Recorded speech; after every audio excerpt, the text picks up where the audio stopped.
দোকানে যে যাচ্ছ এত সাজগোজ করে কিসের জন্য যাচ্ছ? সাজগোজ আমি করি না, সাজগোজ করিস তুই। তার জন্য তো দেখছি আধা ঘন্টা ধরে তুমি একবারে ড্রেসিং টেবিলের সামনে বসে আছো, কখন থেকে চুল হাঁচড়ে যাচ্ছ, একবার মুখে ক্রিম মাখছো, উঠছই না। সাজাগোজার জিনিস এখানে কার কত বেশি দেখতো, আমার কয়টা আছে তোর কয়টা আছে? তো ওগুলা তো থাকবে, 14 রকমের জিনিস তো থাকবে, মেয়ে মানুষ না আমরা। তো দোকানে যাই, গরম না, এত ঘামি, তার জন্য আতর মাখছো নাকি? গন্ধ বেরাবে তাই? তোমার যায় গায়ে যে পচা পচা গন্ধ, আমার গায়ে গন্ধ। আতরটা কিনলাম কিছুদিন আগে, মাইখে অর্ধেক কেটে ফেলেছিস, তাহলে তোর গায়ে কত গন্ধ চিন্তা কর। কিসের আমি আতর মাখি? গায়ে কি গন্ধ থাকলে কি ইয়া আতর দেয় নাকি?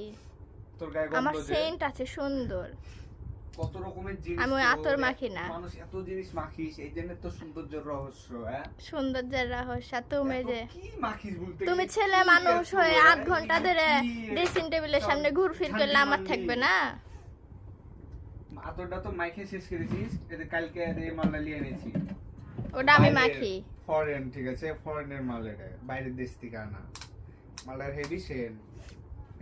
এটাও মাইখে শেষ করে ফেলিস দুদিনে। শেষ তো করবই, তুই তো মাখছিস, হাট এখান থেকে। এটা হেভি করা ছেলেদের মালটা, মালটা হেভি সুন্দর। আমি তোর গায়ে যে গন্ধ, তুই এটা মাখিস করা। হাট এখান থেকে, অত পাট শার্ট নিয়ে দোকানে যাচ্ছিস কেন? যা দোকান যা, যা ওঠ, সব নষ্ট করে দিব। আমি কিন্তু আবার গোসল করতে যাবো বলে দিলাম। আমি এই করে তো পাঠাবো, থাম। যা হট।